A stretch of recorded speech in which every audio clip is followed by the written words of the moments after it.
Hello, everyone, and welcome to another episode of The Lifting. Today's episode is being recorded on 10/4/25. This is going to be quite an impromptu episode, but before we get to any of the meat of the conversation, I now open this circle to true benevolence with no conflicting agendas as of this moment in time. So, Joanna? We are all one, and when one is harmed, all are harmed. When one is helped, all are helped. Therefore, in the name of who I am, and I am one with all there is, that only the highest good be done.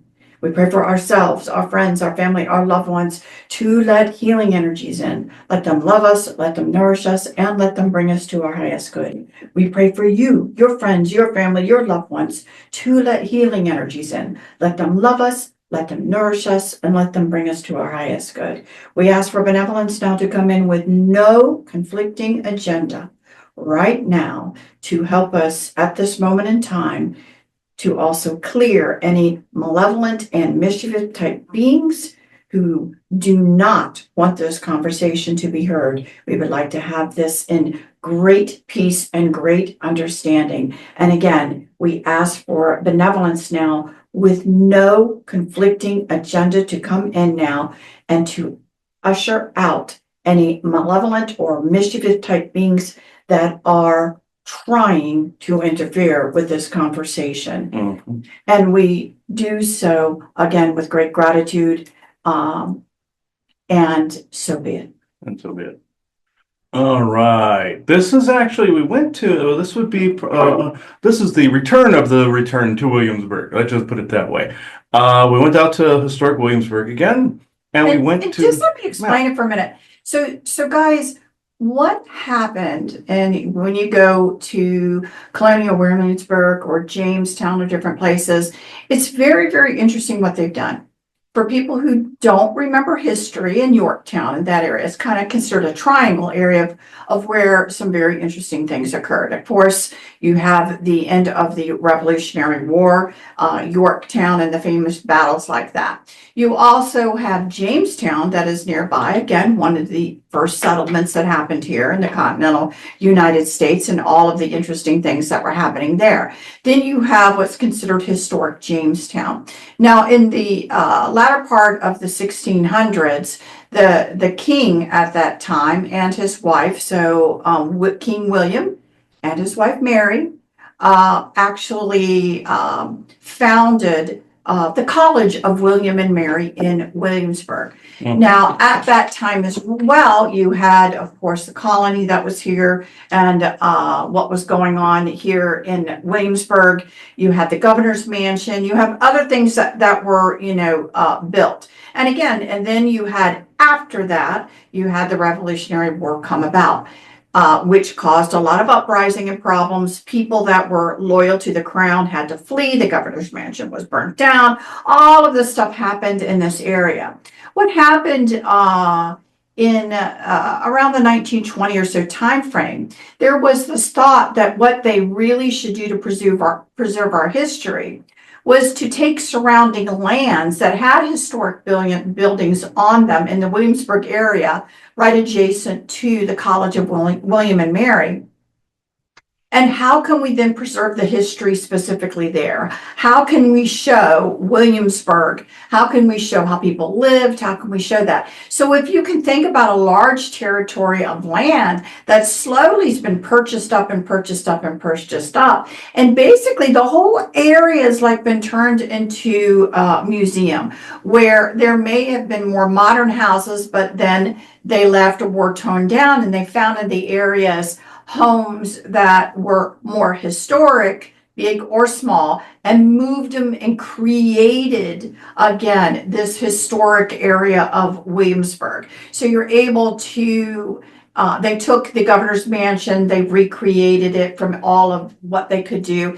So it's a very interesting place because you can go there, you can watch history, you can see how they cook, how they ate, how the living conditions were.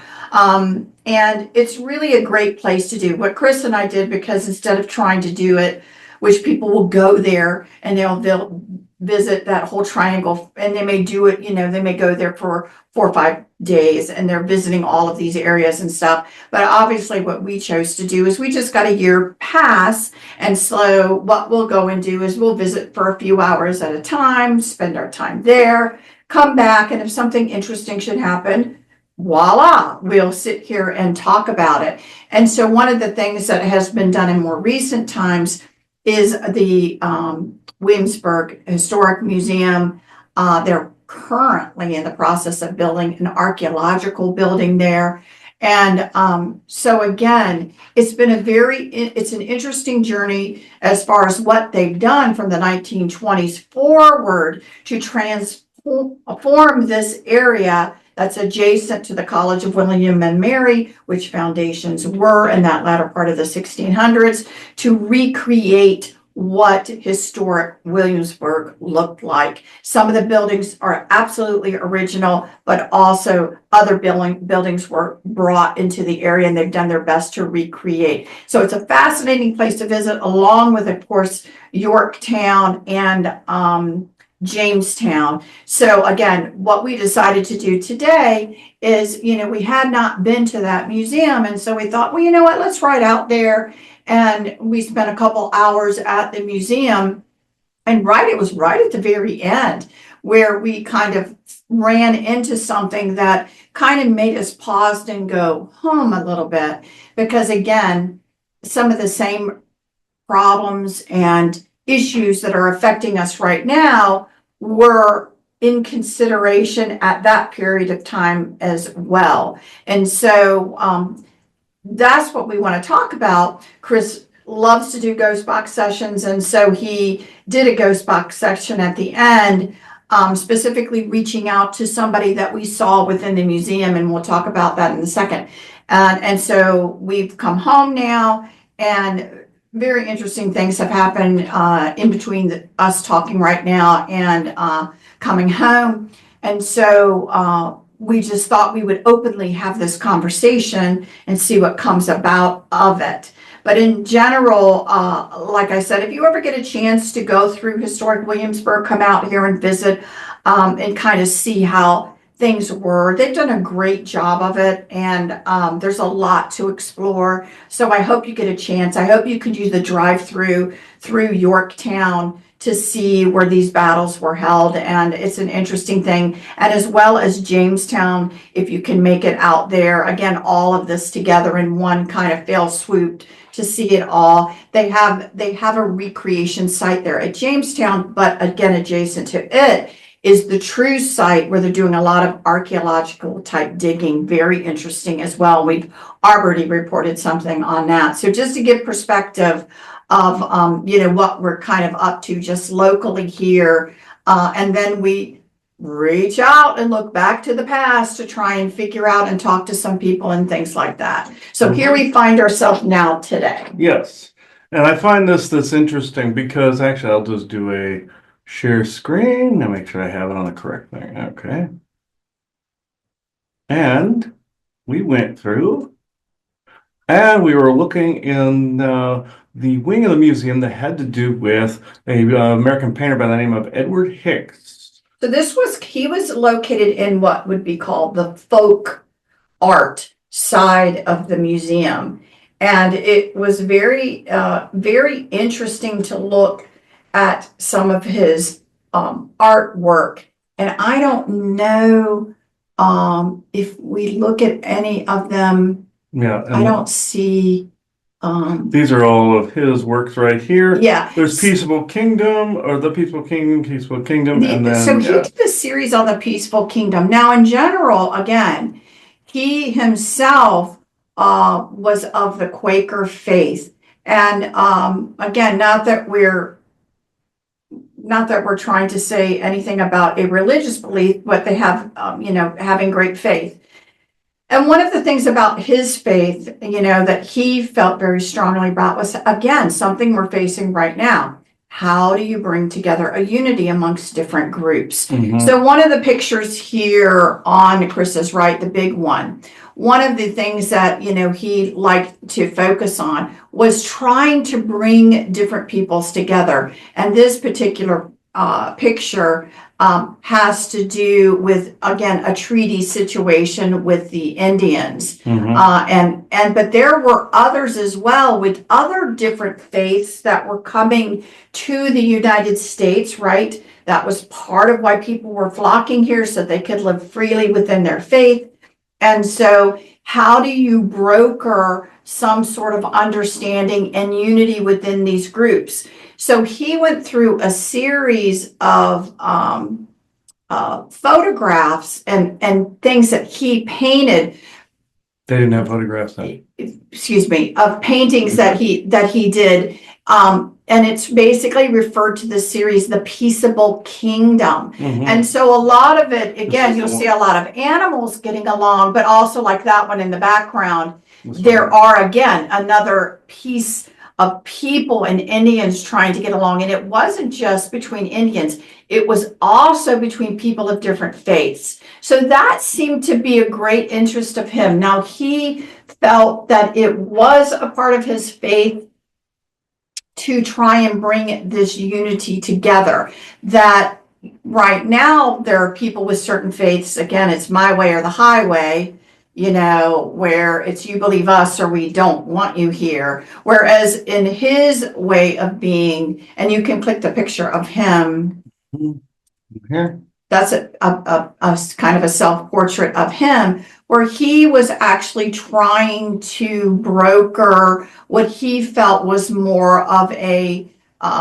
unity of agreeing to disagree, but how do you bring people together? So when we walk through, and literally this was right at the very end, I was naturally drawn to it because, again, the struggle to try to bring together unity amongst different people with different belief systems, is certainly there and has been for a very long time. So again, his name is Edward Hicks. And again, he was an American folk painter.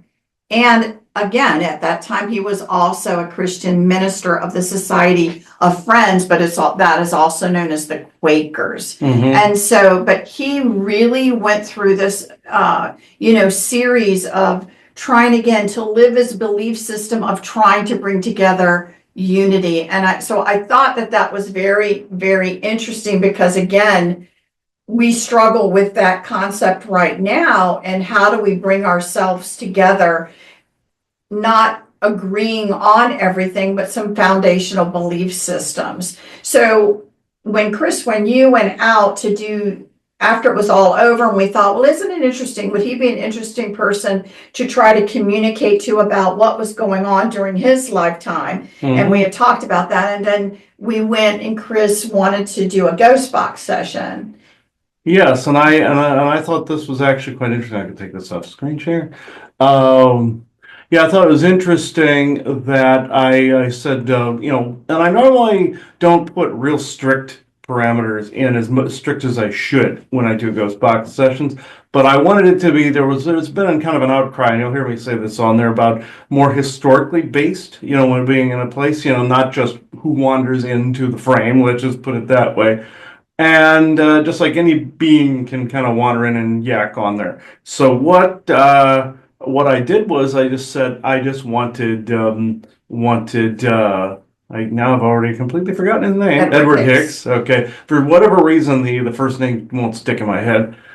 Must be a reason for this. I said I just wanted benevolent Edward Hicks only, the painter, and no distortion or noise other than him.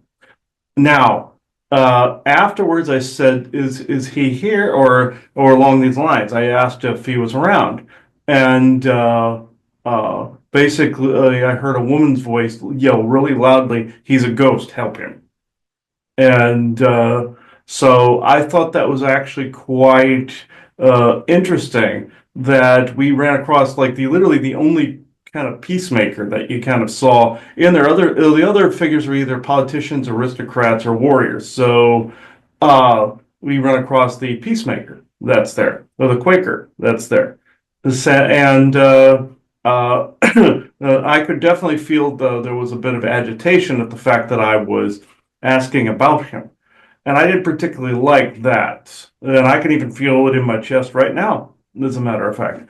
So we invoked the law of one in the beginning here, but I actually wanted to know why that surrounding this man and why he would be a ghost still. Now, as you know from past paranormal episodes that we've done, I've described basically a ghost as a fragment or shard of an oversoul that is essentially who they were here on Earth. But the catch is that you have to have died of an injustice, unfinished business here, and or some kind of lie being told about you, something that wasn't true, something that, some kind of injustice, murder, abrupt death, something that constitutes a haunting.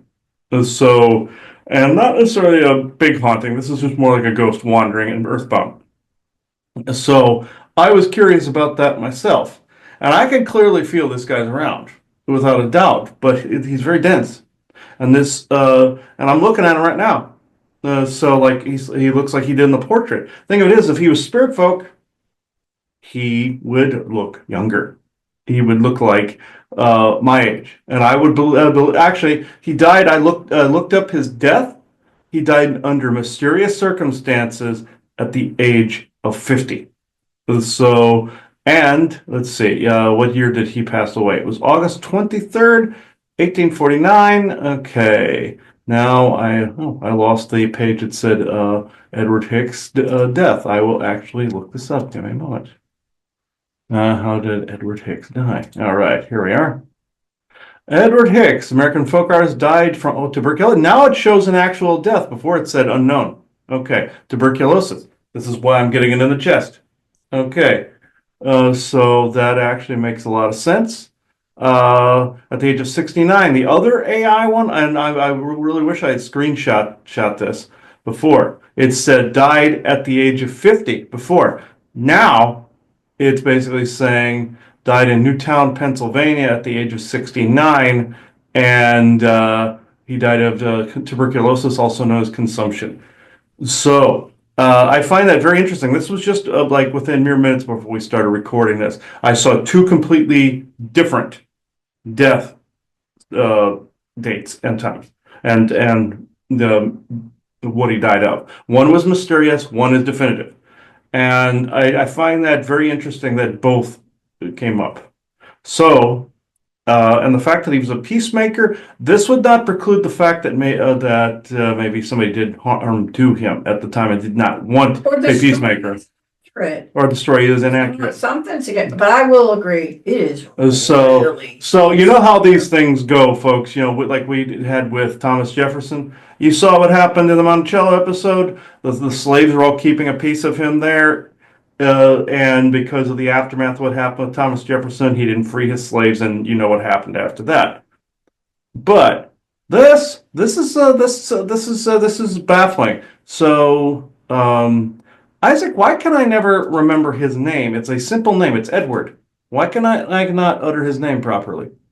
This is actually quite interesting. Edward, why can't you speak? I don't like the fact you can't speak. So there. So why couldn't you speak? I'm not liking this actually. Hang on.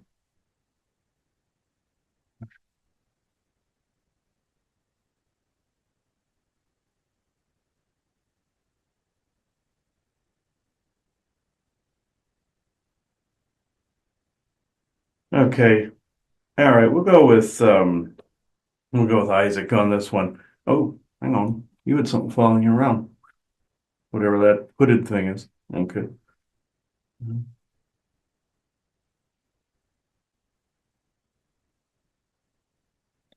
Okay.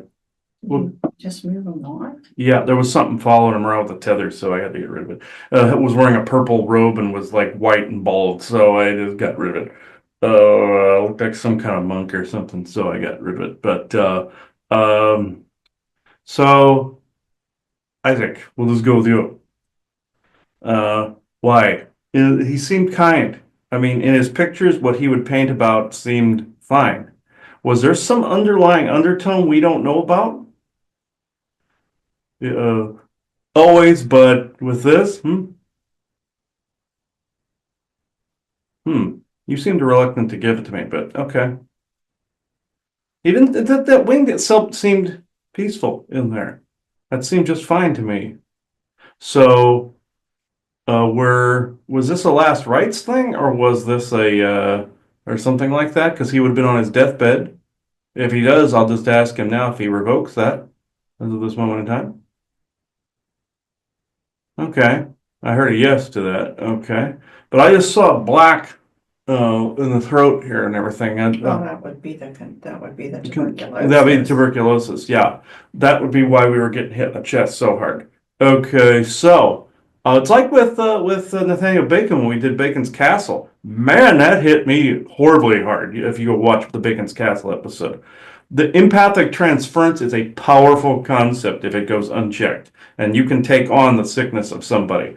So this denseness isn't. This isn't just him. No. No, this is somebody that doesn't want us talking with him. That's why. Is this merely because he was a peacemaker? Because people that are peacemakers, they tend to get assassinated. So Well, but I don't feel that was the case here, but I feel like there was, if anything, somebody could have just sped it along. But why was he still a ghost? Was that merely because of the last rites thing? Because they don't really. So again, that's more Catholicism. That's more Catholicism. Yeah, Quakers wouldn't have had that. So this is a mystery. So Isaac, you're just gonna have to explain this one because I'm stumped. So Catholicism would have had last rites, but every religion had some really weak, some little tether to something similar. Like even if it was just a tiny bit of wording or something. So or a spell like of some kind. So. Well, Isaac, we'll just have you come in. You can talk about him in, and if he, as himself, wants to talk as his oversoul, I will be fine with that. If he's truly benevolent with no conflicting agendas, I'm fine with that. If he follows that guideline, I could clearly see he was sick, so I could clearly see that because with the black coming out of him, so that just notes pestilence or sickness of some kind. So.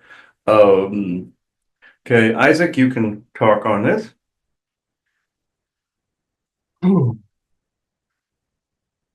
And yeah, okay. Yes, you can come in, Isaac. Yes, benevolent Isaac only. And it didn't.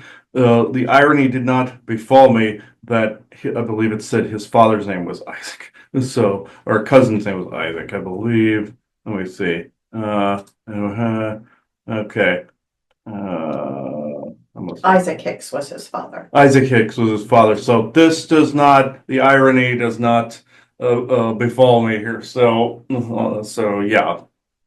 I do want to say one weird thing that did happen before we bring him in. If everybody's familiar with Abraham Hicks, the same last name, that popped into my head when I came home as well. Weird form of attacking that took place just prior to this whole thing going down. I realize the Halloweeny season, this is in the Samhain or Samhain time frame, the harvest time frame. Weird energies overall during this time of year. I'm just saying, since it's being October 4th at the moment. But this was weird because Abraham Hicks was said to channel the Abraham Soul Collective, which there is no such thing, I might add. Well, Abraham Hicks is the collective. Is the collective, and there's really, from what I understand and our current understanding at the moment, there is really no such thing. So you're either the being or you're not, kind of thing. Yeah, I can understand the oversoul being through the multiverse. That I get. This one though, very heavy, very dense, and this would have connected to more Yahweh / Enlil. This the God of the Old Testament. This would not have. This is who this ended up being. So I thought that was a little weird that somebody of a similar name, of course, was connected, and that was the law of attraction guy right there. So, and the law of attraction, I always thought that was a little weird. It was damned if you do, damned if you don't, because it's like you attract good things if you're good, but you also attract bad things if you're good because they try to smother your light kind of thing. And I was like, no, that sounds like a weird contract to me of agreeing to get beat up. That's kind of how I read into it a little bit. Granted, yes, you manifest and attract good things, but I'm kind of on the fence with it because I see that it's a kind of a double standard, and the let's just say the game is rigged. So with the soul trap nonsense and everything. But to get back on the subject here, Isaac, I just had to actually put that in there just to tell people with the weird activity that took place here. Not trying to throw anybody innocent under the bus of any kind. I'm just saying this is what was seen a moment ago. So if anybody's fans of that, I'm sorry, this is what we saw. So It's just what happened. it's just We're what not happened. making any judgment. We're just saying, wow. Yeah, this is what happened. yeah, this is what happened. Why? Yeah, I didn't lie. We're just reporting what happened. Yeah. So, all right. Okay, Isaac, yes. Yeah, I'm gonna shut up so you can come in. Yeah, yes. Is it safe for Edward to talk to in a minute? We'll see.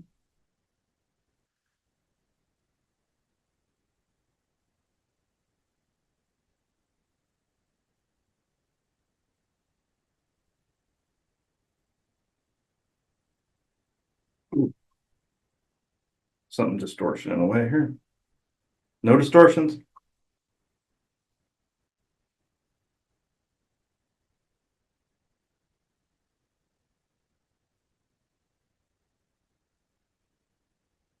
What are you doing, Isaac? Just come on.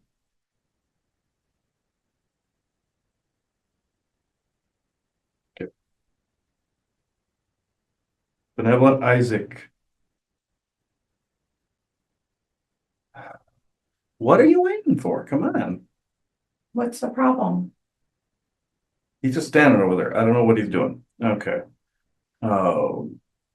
All right. I'm being shown some beings that are covering a body up, and they're putting some burlap over a body, and they're rolling this body up over and over again in bandages.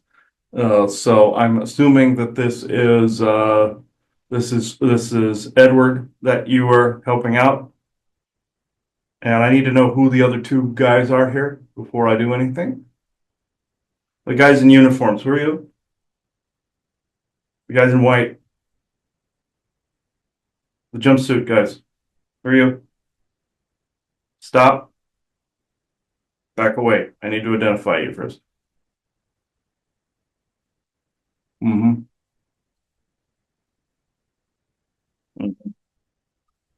I'm not buying it. Back up. Mm-hmm. I think you're Orion soul collectors. I think you need to back up now. Jerk. Okay.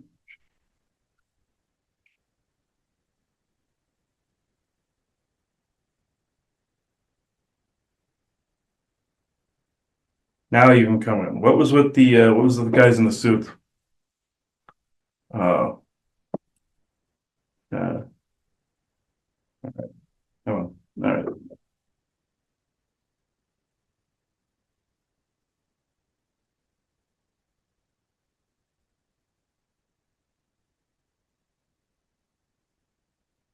This is a bit of a conundrum because of these individuals were collecting the energies from not only that site, but that particular individual. The man did nothing wrong in his life. None. Trying to bring people together. This is what you want. Excuse?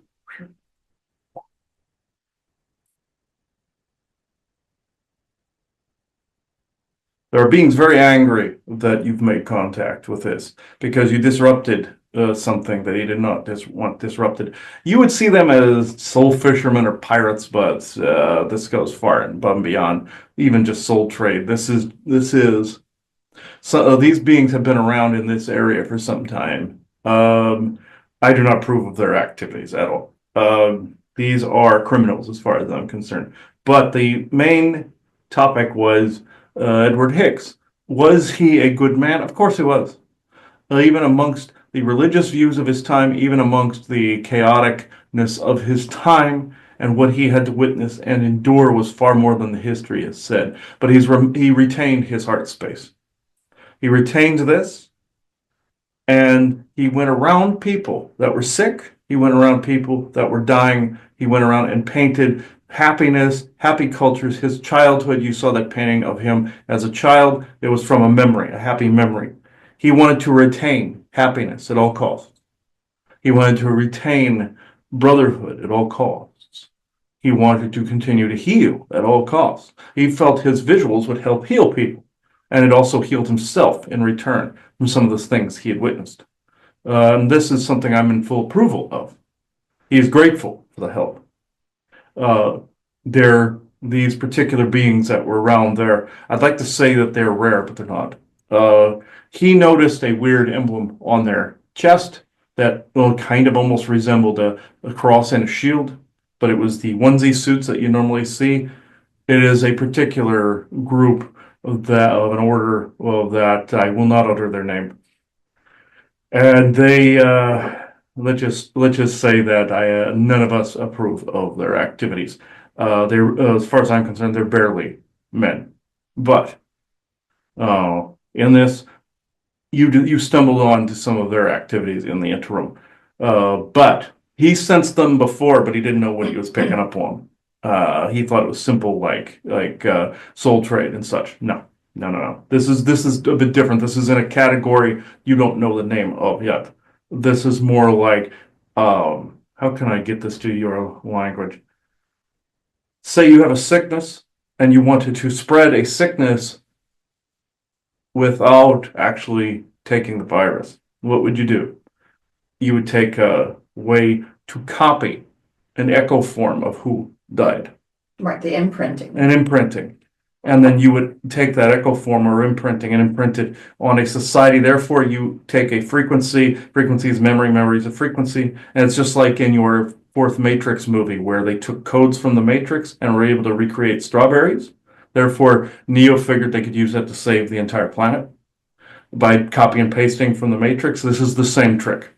The Volodians use this trick to heal people, where you take their light body to wherever and in between neutral quantum space, give them codes to heal a certain spot, and yo-yo them back here. It's the same trick. It's not a magic trick. Well, I suppose it is. Frequency here, you're just taking this one, putting it here, and it brings either a realm to you or you to a realm, or codes to you or from you to a realm. It's that, like that. It's essentially a tether. And tuberculosis, I will get into that only briefly. That was alien born. Travelers from different planets and such brought some of this pestilence here. The Black Death, you heard the stories of the crops being spread. You guys did work on this already. And it was a way to cull society. Tuberculosis was something spaceborne that was aboard some ships. And voila, here you are. Just like pirate ships and other cargo ships would have rats and bugs, and voila, you had rats and bugs over in North America. So, hence you have the descendants of those rats in places like New York and Chicago. This is no different. This is where tuberculosis came from. Why do you think it was so deadly? It's when people attempted to try to touch anybody. They were around them profusely, and they would pass this disease on through breathing or anything of that nature. To the bubonic plague and Black Death there's some black goo involved in that, but you get what I'm saying. That's why he saw blackness, because it's kind of it's not necessarily a relative of it. It's just more of a it's a respiratory goop. It's very similar to how your COVID and also your gravine and your black goo operated. It's a sick photocopy. People can take a photocopy of a virus and actually make a weird photocopy of it and clone it and do all these weird things. And these are all variations on a theme.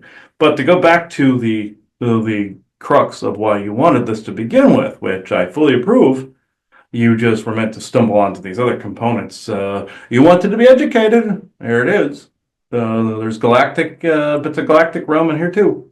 But this person, was he an incarnated person that came down here to do these things, to try to be a peacemaker? Did his oversoul wish to do these things, to try to bring about some measure of peace and make an everlasting mark? You bet. Your Charlie Kirk was the same. He was similar in his own right. Other painters and artists were the same. Either the peacemakers are the same, where they make a mark and their oversoul decides, okay, this is going to make the most amount of change. This may not seem like this may seem like he's a footnote in history rather than a because he's not modern day. This matters not.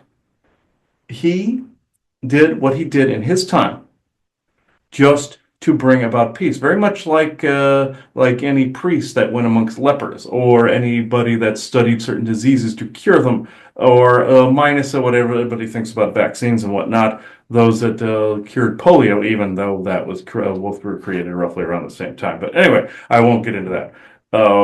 That could be something else. But what happened here was he walked through also his former footsteps from other lifetimes in which he did the same. He went around amongst people that other people would fight with, or other people would not mix with, or other people would not talk to. And like William Penn, same thing. Even though it was there was some religious motivation, he also wanted to be a peacemaker and tried to bring both sides together, knowing full well that certain evils out there wanted to just annihilate the Native American side that were within the government at the time. So they did not want conflicts like this, and those two oversouls came in and wanted to make a difference here. This is essentially what took place. And did he die not well? Did Edward die not well? Yeah, it was pretty grotesque, actually. To us, to me, that would be an injustice in and of itself. It was a fairly rough death. If you get a rough death, you get a ghost. It was a very traumatic death, and it was of somebody that was not deserving of that. But did it come from a targeting source? One could say, by the by, that did some demonic sources drag it his direction? One could argue that. And one could argue that all those dark sources tend to kick their own selves in the balls and step on their own feet and stumble on their own feet, because they're part of the process by which then the very evils that they are creating get found out because they're stupid. They end up being swept up in the process that Spirit has laid out. You see, they get swept up. They get swept up in it, and therefore they think they become king of the castle, by which then they get noticed and dethroned. So that's a circle of life, Simba. So, questions? Well, I have to say that the reason that this struck me so much, again, besides the fact that it was a man so many hundreds of years ago, struggling with some of the same problems we face right now. But I have to tell you guys, that was the nicest room energetically in that building. Because he was present there, but even though he was a ghost form, his energy was present within his works. It was, and I think that's the important thing, because Chris and I have been around plenty of times, even in some of the other rooms, like there's one room with a lot of portraits in it. I hate rooms like that because I feel people touching. I feel all of this stuff. With all the creepy children, yes. Right. And so, not to say that the children were creepy. I don't know what it is. I'll say it. Okay, good. You say it. Go ahead. They were creepy because of the fact that a third of the children, not a third, that's too much. A few of the children were not alive when they were painted. So I'm just saying that sometimes that happened. So, well, that's so funny you say that, because I saw one specifically that I thought, oh, I wonder if this is a dead baby. You are correct. But, which is fine, because again, that's how they memorialized and kept with them. So I'm not saying anything. As you guys know, once photography came around, there was a period of time that they did the exact same thing. They would have a picture with their loved one who just passed. They weren't trying to be creepy, but sometimes those pictures feel creepy. They did not age well. And so, except in some of those Asian cultures that they prop up the corpse and everything, and make them smoke cigarettes and all this crap. Right. But similar. Right. But to get back to it, this was the very last room you go through before exiting the building. So literally, it was the last room we went into. It was the best energy of the entire place.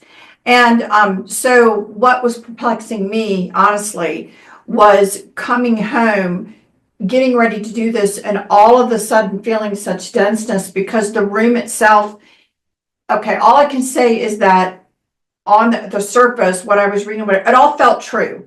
And the energy supported that truth, Yes. that this was not now somebody who they were trying to make a saint who wasn't. It really felt like all of this was true. Yes. So the fact that we came home and we were running into all these problems, it didn't kind of make sense, because it's like, why are we facing this denseness right now with something that actually was really, really good? And again, I personally will not throw the baby out with the bathwater. Yes, I know he had a religious belief system, but there was a lot of benevolence within him and within that belief system. And so again, trying to build bridges instead of burn them down. And again, that's faced in this world right now. So I was surprised when Chris is like, oh my God, he's a ghost, because, it's just somebody that you would have hoped that would not have happened to. Because from what I understand, he's literally been obviously in the same time we've been in, Yes. hanging around. I don't know what's been going on. I know he's listening. I want him to pass to heal, please. Please pass to He heal. is in a transitionatory state, even though everything is quantum and everything happens all at once. From your perspective, it is like someone walks into a different room. Even though you already have a spirit self somewhere that smiles down on you, but sometimes likes to watch and see what happens from time to time. He's hearing everything we're saying. Your oversouls know each other from other areas in time and space. Within reason, you can speak, but you must be more enveloped in your oversoul energies for a short, at least a short amount of time. So, to your oversoul, you must take control of this situation. So, Please. Benevolence for his highest good. Yes. Please come in for him, because he has been through the ringer. And from his perspective, it would look like he was going to his afterlife, of which he is, but more the library. That's what people are actually seeing, is going into their oversoul. If anything else is trying to come for you, no, you know the rest of that story. So, yes. Okay. So, I will let him in briefly. All right.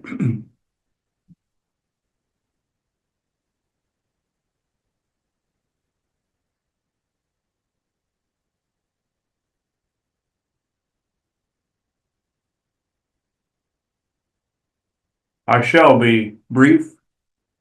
Your friend over there seems to want to call me the Quaker Oats man, but I must say that,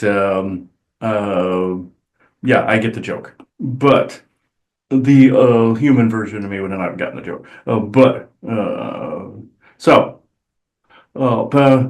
Then this, sorry for the stammering. I was on site there within the wing of the museum. But strangely, he was feeling it in the chest. Yes, because of the pestilence, as he calls it, or tuberculosis or consumption. There were other beings around. We were versed in things of that nature in the Quaker religion. What I did not approve of is the religion splitting into factions, because I thought it threatened the core values of the religious beliefs, from a traditional to one that was named after myself, which I don't particularly care about. But in any rate, the circumstances behind my death, yes, there were people around me that cared about me. There was family, and there were even a few strangers. But I did not expect to quite go that way. But from that day and age, I lived a long life. Most people didn't go up to the late 60s and into the 70s. There are most of them were roughly his age and slightly up, about 50s-ish as well. There was a lot of people that did not reach that age. So I was grateful to make it as far as I did. But did I try to paint happiness wherever I went? Yes, showing animals, showing the energies that I picked up on. I was more, and you would call it empathic then, and picked up on all the animals and what nature also wanted. So I tried to incorporate that into the faith at the time. What ended up happening within the Quaker religion at the time, even though he doesn't know all the history behind this, was it split and fractured. And you had both sides, the traditional and the other. And you had the just like you have your Catholicism, you have your Catholic, you have Protestant, you have all these things in the Christian religion. Church of England, all of that. I did not want them puritanical. I didn't want to see all of this. I wanted something that was more pure. Because I was getting from somewhere that, and what ended up being what you call oversoul, wanting to come in to mend this. The reason some of the religions fracture is because you have what you call the demigods doing things, and you have if there's a false foundation somewhere, it will crack and fracture. I wanted to take the good parts of this and use it, but not in a conversion sort of way, in more of a unity sort of way. And it started to work. It started to, and also William Penn's teachings, this started to work. But then, of course, darkness gets its mitts in places you don't want it. And no matter what he says the roles are, I, at the time, would still see it as distortion or disruption, as you would. And in this, I knew nature had a role to play in this. Animals had a role to play in this. Kindness had a role to play in this. Unity had a role to play in this. And I figured making it a painting and putting the writing around the edges, what does this constitute? You would say a manifestation or a spell. What do you think he wants to do with his little coins? I knew something was afoot. I knew even within Oversoul, something had to be brought into physical form, physicality. This is more the Oversoul talking a bit more, and more of an alchemy was needed. This is what I brought into fruition. Depictions of nature, kindness, and people being depicted as well. Happy memories, keeping that energy alive where you pinpoint a time and you pinpoint that frequency, and then you build off of that. You, just like he in his depressive periods, I read, tries to hold on to something positive or an anchor. What do you think I was doing through the creation of the art? And it was my cousin that painted my portrait, not myself. So I will answer your questions as best I can. So again, the interesting thing that if you look up his work, and maybe Chris can post a few of the photos that we took, was what he was saying is around like the edge of the paintings, he would write something and you read it down and then read underneath and then read the side. And, you know, again, you can call it spelling, but the interesting thing is, again, it was just simple, nice things that most people could say, oh, I agree with that, lending intention to the thought. Yes. So again, not spelling in the way that people are thinking, but like I said, you know, there are so many more things that we can agree about and create a firm foundation about an agreement, and then let people live their lives within that. So you yourself embrace that by having these sayings that went all the way around the frame of the picture, hopefully invoking from others that they felt the same. Yes, and this is an old practice. Believe it or not, this is an old pagan practice. I had a past life as a Celtic spiral weaver, you call, and put the words and the symbols in the spirals. I brought this forward into my avatar as Edward Hicks, and they're the same because it's information that had been lost to the ages. Doesn't matter if the human self remembers every detail, it is what is used in the moment. What you like to say about your SSP times, use what you need in the moment. This is what I, as a, not this other name, the Edward Hicks, wished to convey. The other one you mentioned was in the guise of an service to the other being you mentioned, another demigod service. No insult to the human. This happens, and I'm not condoning the tether, but this is unfortunate what happens. It's the whole demigod war, what him and Bjorn are doing with the coins. Great, wonderful. This is what I was doing with the painting, bringing something in that needed to last in that form. Some people may think, oh, it's another artist within the walls of a museum. But I argue, you try getting a wing in a museum. And that is not ego saying this. This is what I stepped into the physicality to do, to have a place carved out, a space by which then contained this vibe. By that vibe, people take this with them. People take this with them, and what is that those footsteps do? As he says, they start little fires of information somewhere. Or, well, how you guys would say it, they download into the benevolent earthly Akashics and the benevolent galactic Akashics at this moment in time. And you can say right now that is happening. It is now so grounded. So, as you walk, you recognized there was a fellow oversoul that was doing similar work to yourself.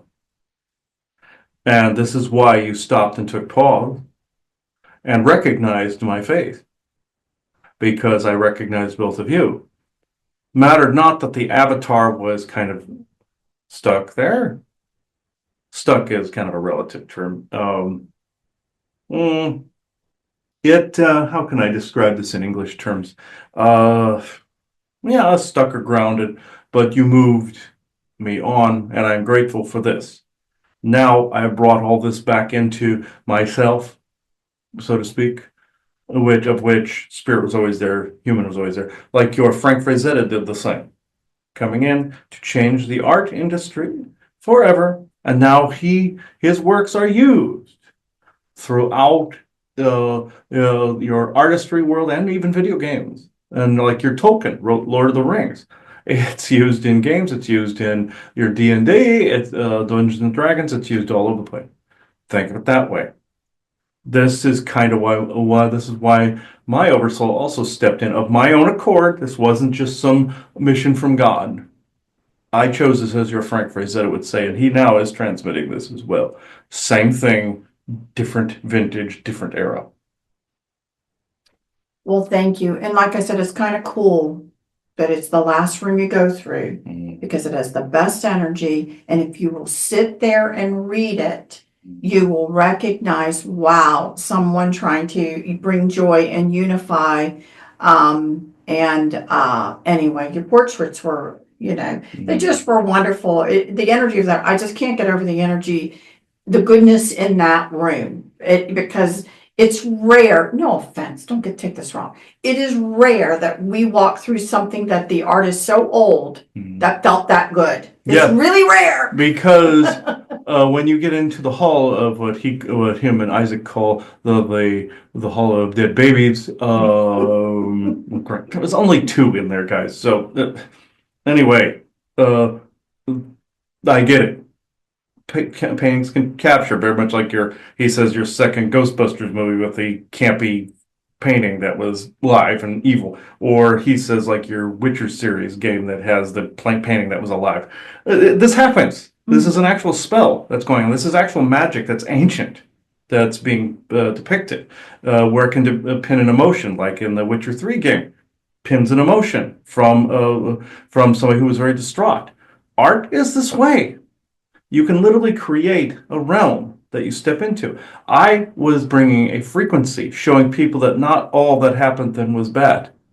Yes, there were bad things, that happened then as they are in your time.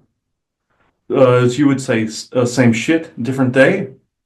This is essentially what I am trying to say. But within the good realm, good things happen too, and they also have happened then, and they are happening right now. I think that gets a little bit hard for people right now, because if you. Distortion blocks this, yes. Yes, it blocks it, but again, people are still quite separated from one another. A lot of people are. And you need to almost force yourself to get back out into the public arena so that you start to recognize that there are plenty of good people just like you walking around. And it's not what it appears to be from a perspective that's being put through the box that everyone is being shown. It's really not that perspective, but they can certainly convince you that it is. And so, we saw plenty of wonderful people walking around today, just trying to bring joy and have fun with their families or whatever. You need to get out there and do a little bit of that, get into nature, get into these different things to rejuvenate yourself. But understand that, again, some of the issues that has faced humanity has been facing us for a very long time. And people still come in to try and forward that and stoke that fire of benevolence and unity all throughout time, as well as right now.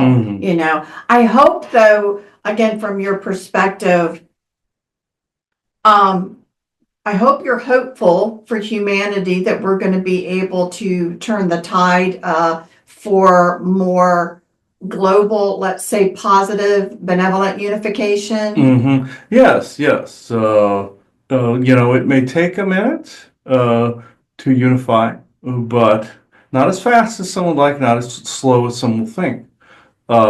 This is why you had ill distortions as you were getting to the site. Others were not wanting you to see what you eventually found, which was me. Each time you go there, you see something different. This is why you have to keep history alive. This is why this must remain. This is why nothing ill should happen to any of these, and it will not. Just know that a lot of things you are seeing, a lot of things you are paying attention to are distortion. They're distortions away from things like this. Like the painting I noticed you have in the corner of your room, peace, love, and family, all else is noise. This is the core premise of what I'm trying to say. You have a powerful sigil, a powerful talisman in this area of the room that most of the time gets ignored. It's because that was created in very much the same way as what I did. And you having the law of one there, perfect. Just like what I tried to do, that's like William Penn tried to do, basically saying all is one in the earth, all is one, people are one planet, one people, like the Baha'i religion, or like what William Penn always would try to reiterate, we are one blood, one people. And this is exactly what I wanted to convey, but also the happier moments of history. Myself, the bigger self, also knew looking forward that, or what you would say is forward, that these things would be needed later. Like Frank Frazetta did with his art, or Tolkien did with his writing. You guys are doing this right now. That things you don't even realize or impact. And anyone listening, no footstep is small. No matter what insider tells you what, no matter what pundit tells you what, no footstep is small. Because of the fact that if anybody is saying one is over the other, or one is less important, or of greater importance than the other, they are shockingly full of shit.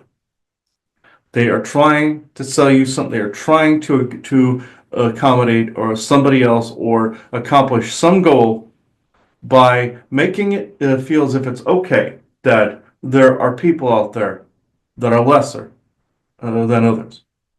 This is unfortunately what happened with the U.S. government and the Native Americans. They felt that one was in the way of progress. And also The reptilians that were around them just wanted to conquer the descendants of their greatest enemies. So it was a mutually beneficial pact on that end.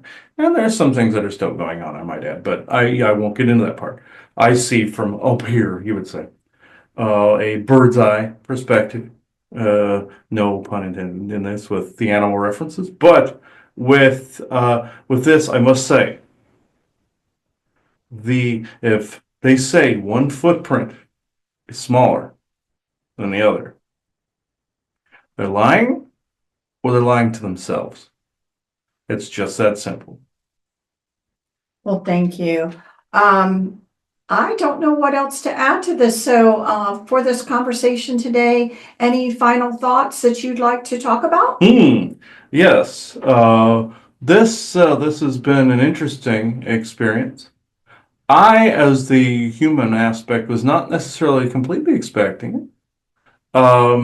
Nor was not expecting you two to walk in there. I know Spirit was. This is why you were compelled to go. And there are other things there that you'll eventually see in time. Sometimes it's hard to pay attention to a place so large. But there are other aspects, other things, other challenges that are still there. Same thing with Jamestown and Yorktown. There are other things that have gone unnoticed, or you've been lied to about, or there is a distortion. This is what I will relay to you now in regards to that. I would definitely go back and relook at some things. And I would relook at any distortions that have been laid in front of you. Then I would say update what you have been saying. Because it is mostly true. You have been given some distortions. I can't exactly point out which one because there's just little ones sporadically put in. You will find this as you go along. So I thank you for indulging speech at this time. In the museum it's very rare that anybody noticed my presence at all. So you'll find that spirits and ghosts tend to wander near what they created or love the most, and sometimes they just want an ear. Sometimes they want to harm, or sometimes they want to just be a tracker ghost, as he says, and do the bidding of others. Sometimes they're stumbling about and they happen to stumble into you. Sometimes they mean harm and haunting. It just depends on the site. That museum has a bit of all the above, but it is mostly good. Actually, 99.99%, there's just periphery junk from the surrounding area. Well, I think there was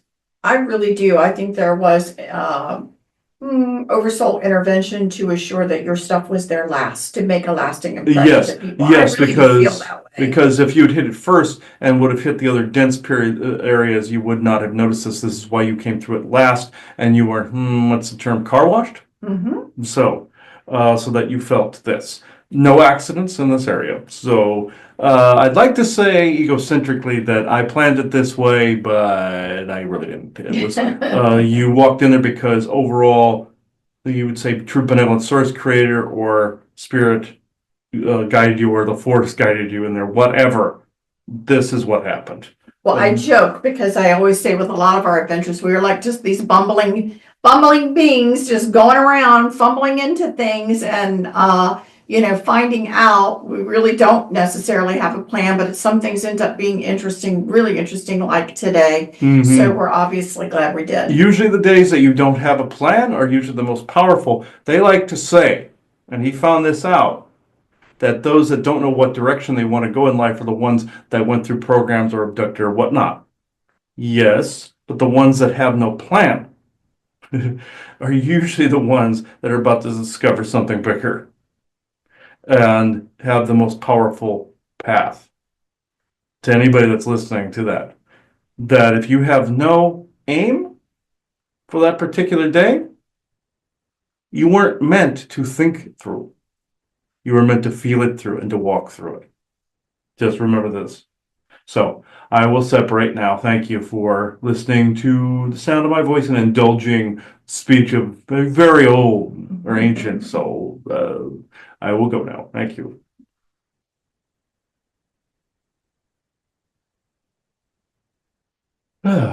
Yeah, I noticed that his energy was lightening up as we were going along, as we were, kind of indulging in speech. It's not that dense in here now. No. It was bad right at the beginning. I was like, I was feeling it here in the mouth, kind of burning, and down here. I would assume that's what consumption feels like. That's empathic transference is what that was. but part of the denseness was not him, it was what was around him. It was what was around him. It just didn't expect it. He said crap was in the periphery, so it was. And this I know. You go into that area, you're gonna get elements of both there, yin and yang. But the area itself is pretty. There's forest people around in there, Yorktown, Jamestown, and Williamsburg. Yeah, absolutely worth going to. Yeah. I think hopefully folks, if you get a chance to, you'll be happy with the experience. Make sure you do walk in, make sure you do some of the experiences, watch them make things, how they used to make them.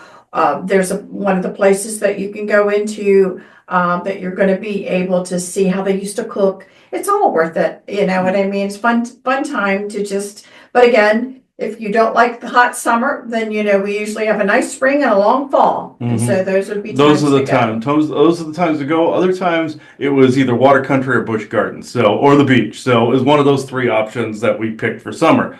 But I know some of you have expressed interest in Busch Gardens Ghost Box. I have not been able to accomplish that one yet. I'll try it at some point in the future. Maybe during the holiday season, I'll try it. But after this is done, you'll be seeing a Ghost Box session I did there today at Williamsburg. So at the time of this recording. So, well, not at this time, but the day of. So, I don't know if you have anything else to add before we close this. So, I now close this circle within true benevolence and no conflicting agendas as of this moment in time. So, thank you, everybody, and bye-bye now. Okay. We are back at Colonial Williamsburg. I don't know how we managed to find some of the noisy spots here. And it was the Colonial Williamsburg Art Museum we went to a little bit ago. Pictures on my Facebook account, christopher.s.jacobs. So, we ran into a section that we may do a show on here. I'll attach this. That's about somebody named Edward Hicks. He was a unifier, it seems, depicting paintings of unifying different factions of Quakers. So I found that interesting, and some people have expressed ghost box sessions probably pertain to the history of a site. All right, I'll meet you 3/4 of the way, of course, and I will do this. Questions. Will we actually, I open this ghost box circle within true benevolence and no conflicting agendas as of this moment in time, and I will also recite the law of one as well. Law of one: when one is harmed, all are harmed. When one is helped, all are helped. So therefore, in the name of who I am, and I am one with all there is, I ask that only the highest good be done. No false voices on this ghost box, only the intended question. I give thanks that this is done, so be it, and so it is. I ask that only the highest good be done. I give thanks that this is done, so be it, and so it is. So, here we go. Edward Hicks, do you have anything to say on this ghost box? Only his voice until I specify otherwise. No distortions or noise at this time. So here we go. S-Box. Scanning. FM.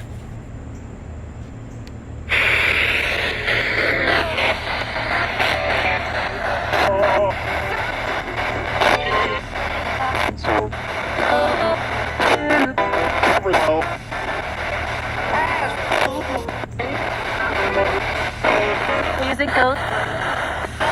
He's a ghost? I heard he's a ghost.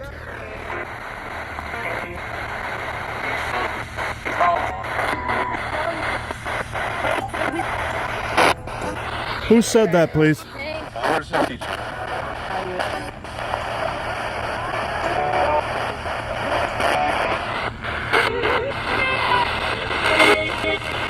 Will be on. 9.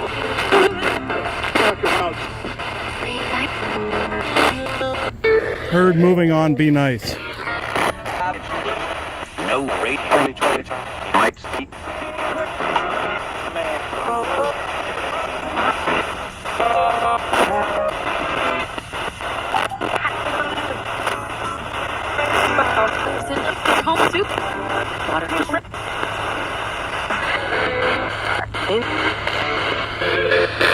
Who else is here, please?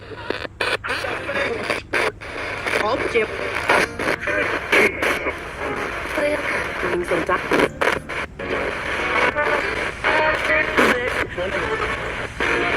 the flag.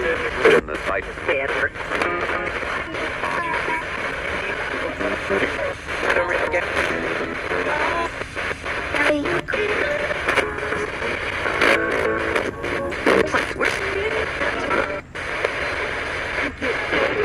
More stuff.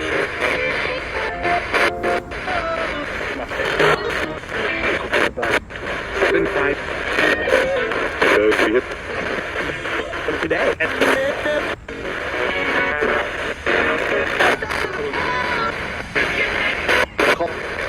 Like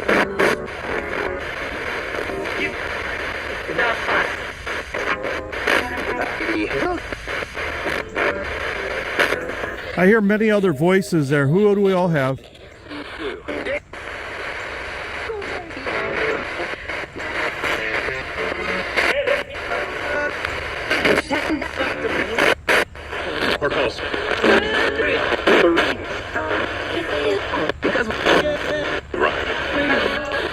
I heard Edward Hicks needed help and he was a ghost. Is this true?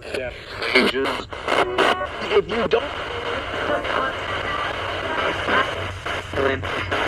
make it easy. Relaxing.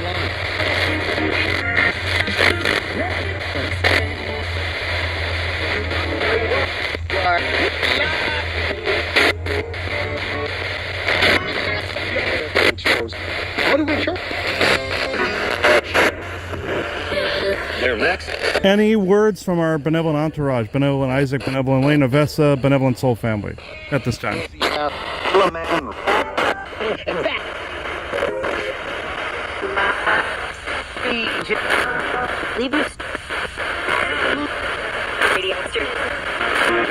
All right, it's 11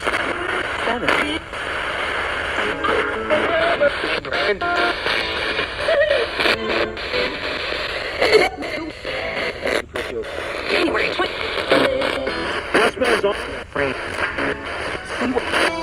Right, thank you.